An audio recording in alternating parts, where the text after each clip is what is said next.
De l'empire du moi d'abord au royaume du don de soi, troisième partie. Viens donc, ouvre tes yeux, regarde-moi. Obstiné ouvrit les yeux et vit une jeune femme qui lui caressait les cheveux. Allons, essaye de te relever doucement, dit la jeune femme. Aïe, j'ai mal aux pieds, répondit Obstiné. Vu la chute que tu as faite, tu t'en sors plutôt bien. Tiens, bois un peu d'eau. Avec l'eau fraîche, assortie de la tendresse de la jeune dame, Obstiné se remit vite sur pied. Avant de tomber, j'avais vu une petite ville. Maintenant, je ne vois plus rien. Les arbres autour de la rivière sont très hauts et cachent la vue. C'est toi, ville ? Oui. Obstiné se mit debout d'un mouvement prompt. Attention à ton pied, mon petit enfant. Mais je suis arrivé si près et je la perds de vue. Comment ai-je pu tomber ainsi ? Tu le sais, répondit la jeune femme. Ce que je sais, c'est que ma tête mérite une bonne gifle. Là où je pense le bien, à chaque fois me viennent de mauvaises pensées. Et après ça, qu'est-ce que je déguste ? Tous les hommes ont de mauvaises pensées. Simplement, il faut apprendre à ne pas lier conversation avec elles. Comment cela ? Voilà. Quand il te vient une mauvaise pensée, essaye de la chasser. Si tu commences à la croire, cette mauvaise pensée en amène une autre, puis toutes ces mauvaises pensées se glissent imperceptiblement dans le cœur. Elles se sont déjà glissées ? Bien sûr. Et quand elles atteignent ton cœur, elles déclenchent la colère, la méchanceté. Et après ça, un mal en entraîne d'autres. Donc, il faut les chasser dès le départ. Il faut rester indifférent. J'essaye, mais je n'y arrive pas. Si tu ne peux pas, il y a une autre astuce. Dis-la moi. Il faut que tu opposes à la mauvaise pensée une très bonne pensée. Et tu attends, tu restes ferme. C'est radical. La bonne pensée est toujours victorieuse. Est-ce qu'une seule bonne pensée peut vaincre tant de mauvaises pensées ? Demanda Obstiné.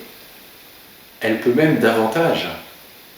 Oh, ce que c'est beau ce que tu me dis. Comment t'appelles-tu ? Humilité, répondit la jeune femme. Moi, je m'appelle Obstiné, je suis moipolitain. Cela fait des jours et des jours que je cherche à aller à Toiville et je n'y arrive pas. Il lui raconta sa rencontre avec ce reine et tout ce qu'il avait enduré pour arriver jusque-là. Ne sois pas déçu, tu es arrivé très près en peu de jours. Il y en a d'autres qui essaient pendant des années et n'y arrivent jamais. Quant à toi, il n'y a que la rivière qui t'en sépare. Peux-tu m'aider à la traverser ? On la traversera ensemble. Prends ma main et n'aie pas peur. Dis-moi, humilité, pourquoi tout cela qui a l'air si simple à première vue est si difficile dans la pratique ? Plus notre moi est grand, plus les choses sont difficiles. L'égoïsme ne sert à rien. Soyons humbles et simples. Ils marchèrent la main dans la main. La rivière cascadait tumultueuse. « Je ne vois aucun passage !» s'exclama Obstiné. On approche. Vois-tu ces gigantesques rochers ? Ils coupent la force de l'eau. On traversera par là. Et de fait, à cet endroit, la rivière coulait plus doucement. Au milieu de l'eau émergeaient de grosses pierres. Obstiné et Humilité enjambèrent le courant, sautant d'un rocher à l'autre. Ils arrivèrent enfin à un passage étroit. C'était un petit tunnel obscur au milieu des rochers. Nous passerons par là et sortirons en face, déclara Humilité. Tout à coup, Obstiné se mit à hésiter et se demanda « Où est-ce que cette femme veut me mener ? Comment ai-je pu faire confiance si facilement à une inconnue ? Peut-être fait-elle semblant d'être gentille. Je pense qu'ici, il faut plutôt de la ruse. Je vais la laisser traverser toute seule pour voir si elle arrive vraiment de l'autre côté, et ensuite seulement je passerai à mon tour. » Au moment où Humilité se pencha pour traverser le petit tunnel, Obstiné retira brusquement sa main de la sienne. Il glissa sur le rocher et plouf, tomba dans la rivière. L'eau commençait à l'emporter. Elle ne semblait pas particulièrement violente, mais les courants étaient puissants. « Au secours, Humilité! Au secours !» En un clin d'œil, Humilité s'était jetée dans la rivière et en quelques mouvements de nage rapides prit le garçon par les vêtements et finit par le tirer d'affaire. Obstiné mit un certain temps à recouvrer ses esprits. « Qui sait ce que tu as encore pensé, fit Humilité. Laisse, il vaut mieux que tu n'en saches rien. Que disait-on juste avant sur les mauvaises pensées qui glissent? Et avec elles, moi aussi j'ai glissé. Vois à présent dans quel embarras je suis. » Humilité riait de bon cœur. « Comme tu peux le constater, je suis dans un état aussi pitoyable que toi. » « Je ne sais pas comment te remercier, répondit Obstiné. Un peu plus, et je me noyais. Si tu veux me remercier, traversons. Nous sommes trempés. Il faut que nous allions nous changer. Ils arrivèrent de nouveau devant la petite ouverture. Obstiné lui prit la main. « Tiens-moi bien, c'est toi qui me guideras. Tout seul, je n'y arriverai jamais. » C'est ce « toi » qui aida Obstiné à rapetisser son « moi », et c'est ainsi qu'il put entrer dans Toisville. Jusqu'à présent, Obstiné croyait qu'il n'y avait pas de royaume aussi beau que Moiville. Et voilà ce qu'il avait maintenant sous les yeux lui coupait le souffle. « Alors, qu'en dis-tu » demanda Humilité ravie. « Magnifique. Tu vois là-bas les enfants jouant sous les arbres? Vas-y, Sereine est sûrement parmi eux. Et si elle n'y est pas, les autres t'amèneront chez elle. » Elle n'eut pas besoin de lui dire à deux fois, il se mit à courir à toutes jambes. « Attention à ton pied ! C'est passé !» lui cria-t-il de loin. Obstiné arriva tout essoufflé près des enfants. Avec la joyeuse animation qui régnait, ceux-ci ne le remarquèrent même pas. En revanche, lui repéra tout de suite Sereine loin. Il se souvenait de son rire et de ses longs cheveux. « Sereine, Sereine !» cria-t-il très fort. Elle se retourna surprise. « Oh, Obstiné, mon cher ami !» Obstiné et Sereine tombèrent dans les bras l'un de l'autre. Sereine pleurait de joie. Les enfants, dès qu'ils entendirent son nom, se mirent à taper des mains de façon rythmée en scandant « Bienvenue à Toisville, bienvenue à Toisville !»« Je t'attendais, j'étais sûr que tu allais finir par venir » s'écria Sereine. « J'ai eu pas mal de difficultés. Ce qui importe, c'est que tu sois arrivé. Viens que je te présente à mes amis. Je leur ai parlé de toi. » Tous serrèrent la main d'Obstiné et chacun se présenta par son nom. Les questions pleuvaient, Obstiné n'en revenait pas. De toute sa vie, jamais il n'avait été reçu de façon aussi chaleureuse. Sereine intervint. « Écoutez-moi tous, notre ami est trempé et fatigué. Je propose la chose suivante, je vais l'emmener chez moi pour qu'il se change, se repose, et demain... » « Pas demain, aujourd'hui, aujourd'hui !» crièrent les enfants. « Non, aujourd'hui il va se reposer. Demain, nous nous retrouverons tous. Obstiné nous racontera comment il est arrivé ici. D'accord ? » « D'accord, d'accord !» acceptèrent de bon cœur les enfants. Un grand garçon qui tenait Obstiné par le bras depuis un moment lança « Tous ensemble, accompagnons-le jusque chez Madame Bonté. » Ils se mirent en route en chantant « Madame Bonté, sors bien vite dans la cour pour que tu sois tout étonné de voir qui arrive en ce jour. » Obstiné rit de la chanson improvisée. L'enfant qui le tenait par le bras lui chuchota « Je suis le frère de Sereine. Je m'appelle Généreux. Madame Bonté est notre mère. » Et de fait, Madame Bonté était sortie dans la cour. Elle tenait dans ses bras une fillette, pendant qu'une autre se tenait debout à ses côtés, applaudissant de ses petites mains. Les enfants faisaient un tel vacarme que tous les voisins accoururent. Tous ensemble, ils souhaitèrent la bienvenue à Obstiné. Madame Bonté l'embrassa en le serrant tout contre elle. « Bienvenue, mon enfant !» Obstiné était muet d'émotion. Il ne savait trop quoi dire. Madame Bonté appela son grand-fils. « Généreux, accompagne Obstiné et montre-lui où se laver. Donne-lui des habits propres, et toi, Sereine, viens m'aider à mettre la table. Ton père va bientôt arriver. » Tous assis autour de la table, ils écoutaient Obstiné raconter ses aventures. Bien sûr, il ne dit rien sur les personnes qui l'avaient aidé. Il voulait la gloire pour lui seul. Il raconta son histoire de façon si convaincante qu'il ne serait venu à l'idée de personne de ne pas le croire. Chacun dans l'assistance manifestait beaucoup d'admiration.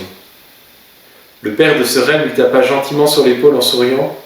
« Bravo mon enfant, Il est clair que tu as de bonnes dispositions dans ton âme, et grâce à cela, Dieu t'a aidé à arriver ici. Personne ne m'a aidé. Moi, je suis arrivé tout seul, répondit Obstiné. Mon enfant, Dieu regarde toutes les créatures avec compassion et aide chacune d'entre elles, reprit le père.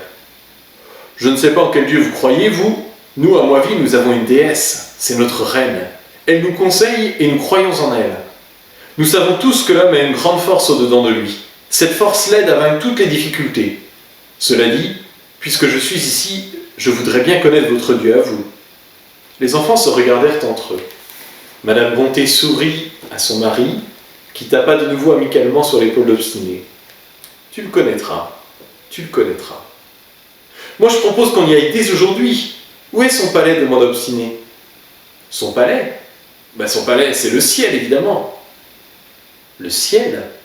Obstiné se leva d'un bond. Et comment communiquez-vous avec lui ? Comment vous êtes-il ? On lui parle, simplement, comme on parle en ce moment. Et lui, il vous entend d'aussi loin ? Et peut-il vous aider ? Bien sûr, il se trouve constamment près de nous. Et même en ce moment, il est là, il nous entend, dit la petite fleur. C'est-à-dire, vous voulez dire qu'il est invisible ? Demanda Obstiné intrigué. Exactement. Obstiné devint tout rouge. Il se tint debout et dit « Je veux lui parler, là, maintenant, dites-lui, s'il vous plaît, qu'Obstiné, le Moipolitain l'appelle. » Les enfants souriaient et considéraient Obstiné avec un grand étonnement. « Assieds-toi, mon enfant, calme-toi. Tu arrives à peine. Petit à petit, tu comprendras tout. Moi, je veux maintenant. Bon, puisque tu veux maintenant, nous allons commencer. Je crois que la première chose que tu as à apprendre, c'est la patience. » En réalité, celui qui voulait apprendre quelque chose à un petit Moipolitain devait avoir pour sa part une énorme patience. Comme nous le disions au début, les Moipolitains ne voient pas très bien car leur gros moi leur bouche la vue. Leurs oreilles n'entendent que ce qui les intéresse. Ils croient toujours que c'est eux qui ont raison.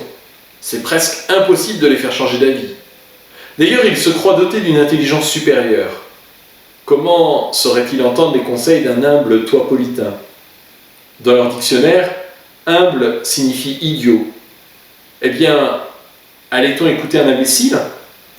Obstiné, en plus de son gros moi, avait une obstination plus grande que son nom.